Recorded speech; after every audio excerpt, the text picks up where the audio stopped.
नमस्कार, आप देख रहे हैं सुदर्शन न्यूज। मैं हूं आपके साथ शिवम दत्त मेहता। स्वागत है आपका अंतरराष्ट्रीय बुलेटिन यानी कि वर्ल्ड वॉच वर्ल्ड वॉर में, जहां पर आपको हर रोज हम बड़ी खबरें बताते हैं कि युद्ध क्षेत्र में क्या हो रहा है, क्या कुछ नया घट रहा है और उसका आपके जीवन पर असर क्या पड़ रहा है। ये मत सोचिएगा कि भाई युद्ध अगर रूस यूक्रेन के बीच में हो रहा है, इजराइल का गाजा पट्टी के साथ अगर युद्ध हो रहा है, फिलिस्तीनियों के साथ युद्ध हो रहा है, हमास के साथ हो रहा है, हूथी हिजबुल्लाह के साथ हो रहा है, तो उसका आपके जीवन पर असर नहीं पड़ता। असर बिल्कुल पड़ता है। ये पूरी दुनिया एक दूसरे से कनेक्टेड है। हर घटना का असर विश्व के किसी कोने पर पड़ता है। और जब युद्ध होता है तो सोचिए, तेल महंगा हो सकता है, खाद्य आपूर्ति पूरी नहीं हो सकती और पाकिस्तान जैसे देश में आटा भी खत्म हो सकता है, महंगाई बढ़ सकती है। इसीलिए आपके लिए हर रोज हम ये बुलेटिन लेकर आते हैं, जहां पर बड़ी खबरें आपके लिए हर रोज हम लेकर आते हैं। वर्ल्ड वॉच वर्ल्ड वॉर में अंतर्राष्ट्रीय जगत की सारी युद्ध की खबरें और क्या कुछ घट रहा है, डिप्लोमेसी, कूटनीति से लेके कूटने वाली नीति तक आपको सब कुछ बताएंगे। चलिए शुरुआत करते हैं पहली बड़ी खबर की जो आ रही है इस वक्त।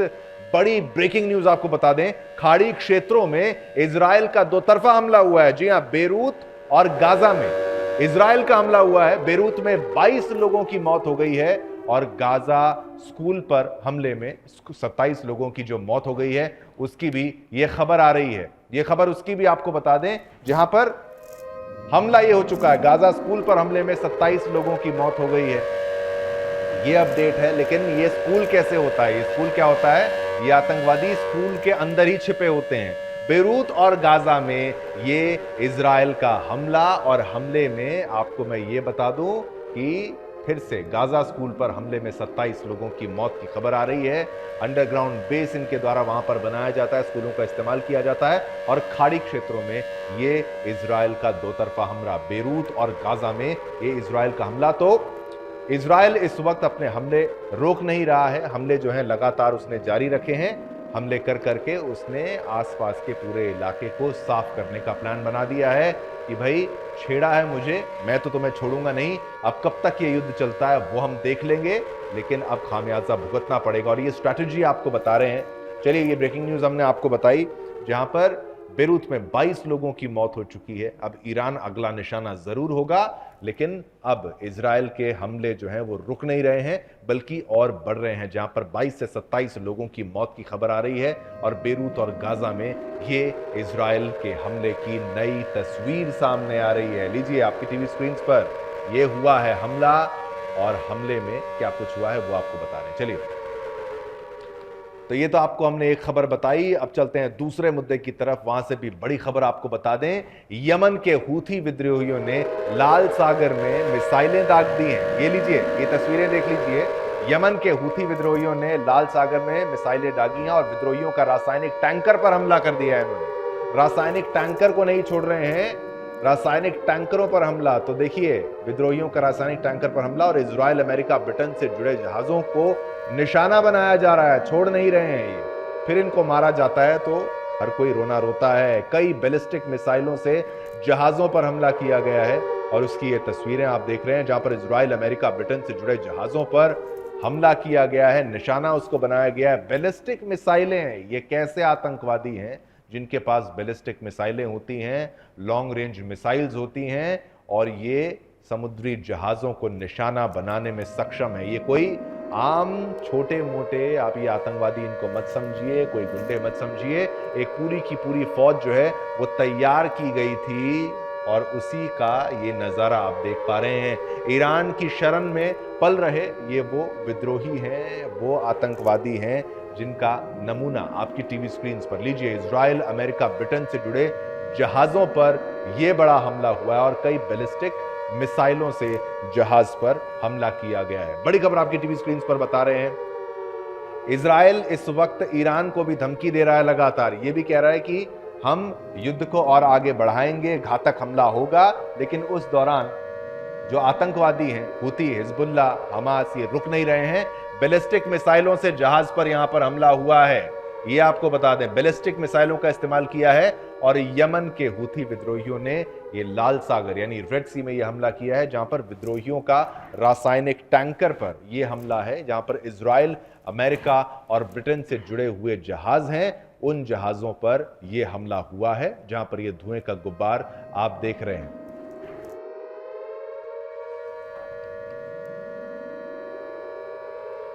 चलिए अब अगली खबर का रुख करते हैं। वर्ल्ड वॉच वर्ल्ड वॉर में केवल हम युद्ध की खबरें नहीं सुनाते, भारत से जुड़ी हुई अंतर्राष्ट्रीय खबरें भी आपको बताते हैं।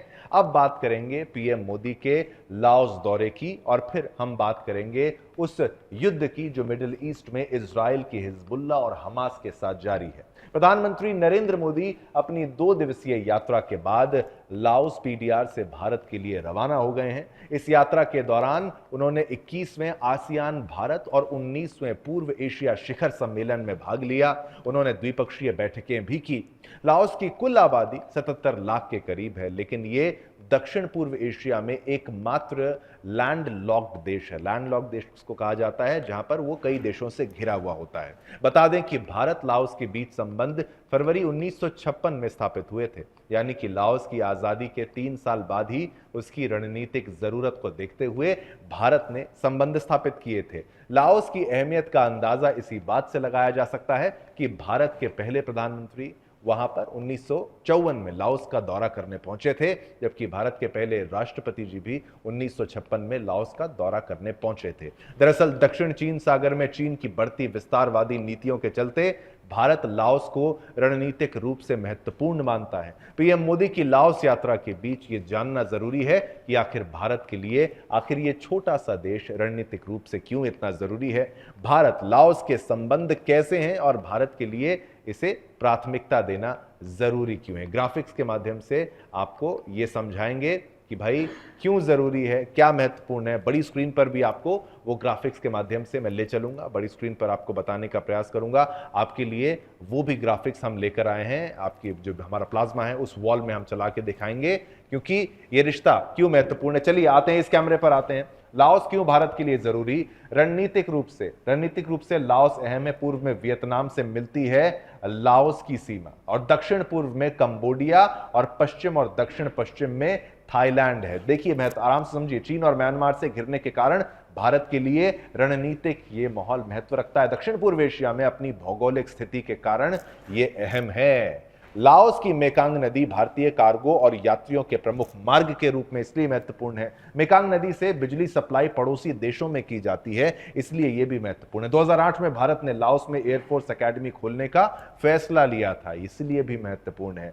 आप देखिए लाओसी सेना को भारत की ओर से आधुनिक तकनीकें सौंपी जाती हैं, सिखाई जाती है। सिंचाई और विद्युत परियोजनाओं के लिए भी भारत ने कई बड़े अहम फैसले और योजनाएं साथ मिलकर साइंस, टेक्नोलॉजी और ट्रेड से संबंधित कई समझौते भी भारत और लाओस के बीच में हो चुके हैं। और राम मंदिर उद्घाटन पर एक डाक टिकट भी लाओस ने एक जारी किया। तो सोचिए, ये हमारा प्रेम है, दोनों देशों का रिश्ता है। ऐसा करने वाला वह दुनिया का पहला देश था जिसने राम मंदिर पर एक डाक टिकट जारी किया। सोचिए, प्रभु श्री राम को मानने वाले देश के किस कोने में नहीं है। कोरोना के समय भी भारत ने लाओस की मदद की थी। भारत ने किसकी मदद नहीं की, आप ये सोचिए।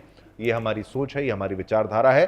प्रेम के साथ, सद्भाव के साथ हम हर किसी की मदद करते हैं, केवल अपने हितों के बारे में अमेरिका जैसे देशों की तरह नहीं सोचते। दोनों देशों के रिश्तों को मजबूती मिली है, दोनों जो रिश्ते हैं वो प्रगाढ़ हुए हैं, अच्छे हुए हैं, बेहतर हुए हैं। और ईस्ट में पूरा भारत का विस्तार की जो योजना है रिश्तों को बेहतर करने की, उसी का ये एक एग्जाम्पल है। लाओस यूएनएससी का सदस्य बनने के बाद भारत का समर्थन करता रहा है। तो आपको समर्थकों की जरूरत होती है।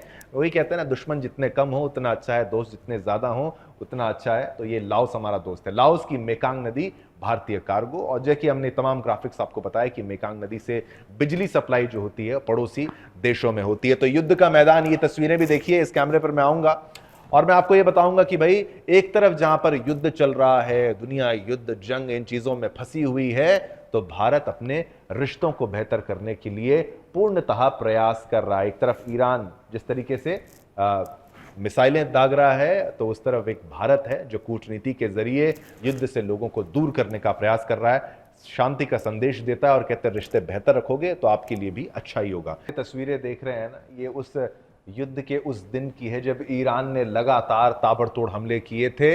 यरूशलेम के ऊपर से ये रॉकेट जाते हुए नजर आ रहे थे। जॉर्डन की ये तस्वीरें आपके पीछे जो है वो मैं दिखा रहा हूं। और फिर ये जो दावा किया जाता है ईरान की तरफ से कि देखिए हमने तबाही कैसे मचाई थी, उसका ये एक नज़ारा आप देख पा रहे हैं आपकी टीवी स्क्रीन्स पर। तो ये युद्ध आसान नहीं है और इसीलिए हम आपको बार बार ये तस्वीरें दिखा रहे हैं कि इजराइल के साथ इतना बुरा करने के बाद ईरान ज़्यादा दिन अपने अब नहीं गिनेगा, कि उसको ऐसा लगता हो कि हमला नहीं होगा, तो ये बिल्कुल गलत है। ये मिसाइलें जिस तरीके से ईरान के द्वारा छोड़ी गई थी, वैसा ही कुछ इजराइल के द्वारा भी किया जाएगा। कब हमला किया जाएगा, कैसे हमला किया जाएगा, इन रॉकेट्स का जवाब किस तरीके से दिया जाएगा, वो आने वाला समय बताएगा। लेकिन अब क्या नया है वो मैं आपको बताता हूं। हमास से लेकर हिजबुल्लाह के आतंकी ठिकानों पर जिन बमों से हमला करके इजरायली तबाही मचा रहा है, आप देखिए तबाही मचा रहे हैं, उसमें से ज्यादातर बम उसे अमेरिका ने दिए हैं। इसमें से सबसे घातक बम है MK-84, जिससे हिजबुल्लाह के बंकरों को ध्वस्त किया जा रहा है। इस बम के साथ साथ इजराइल के पास और कौन कौन से विनाशकारी बम हैं, एक स्पेशल रिपोर्ट आपके लिए बनाई है। और रिपोर्ट आप देखेंगे, मामले की गंभीरता को समझेंगे तो युद्ध के बारे में और जानेंगे कि भाई कौन कौन से ब्रह्मास्त्र हैं, कौन कौन से हथियार हैं।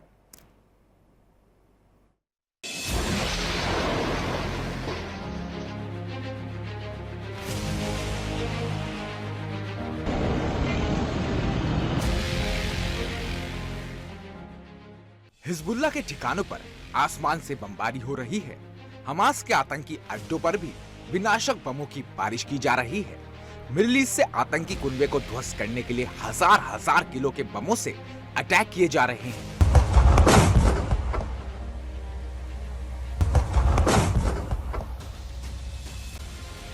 इजरायली वायुसेना ऐसे ऐसे तबाही वाले बम फोड़ रही है जिसका एक धमाका बड़ी तबाही मचा रहा है। ऐसा ही एक बम है MK-84। ये वही विनाशक बम है जिसने हिजबुल्लाह के आका हसन नसरल्लाह को जमीन में दफन कर दिया था।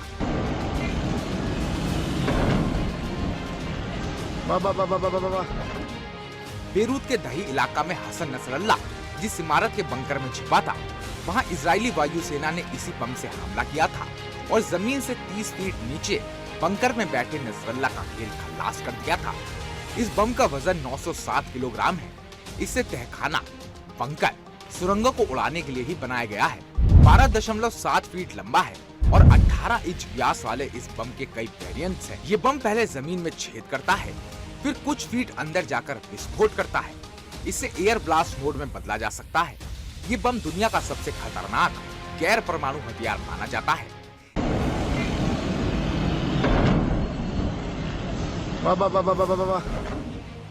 क्योंकि ये बम हवा में भी फोड़ा जा सकता है। पिछले एक साल में अमेरिका ने इजराइल को 14,100 MK-84 बम दिए हैं और अभी 1800 बमों की डिलीवरी बाकी है। इजराइल नसरल्लाह को मारने के पहले भी मार्क 84 बम का कई बार गाजा युद्ध में प्रयोग कर चुका है। इजराइल ने इस बम से पहला हमला 9 अक्टूबर 2023 में गाजा के जाबलिया में किया था।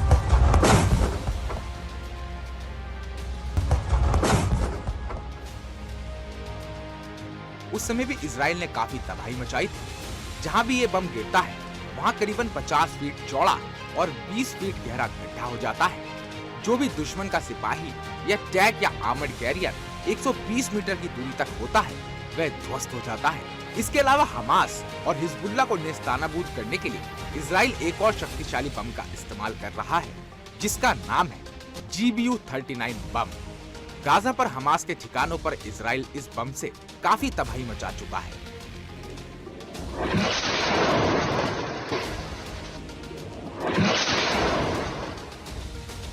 और अब बारी है हिजबुल्लाह की, जिसके ठिकानों को ध्वस्त करने के लिए इजरायली वायुसेना GBU-39 बम जैसे विनाशक बमों से बमबारी कर रही है।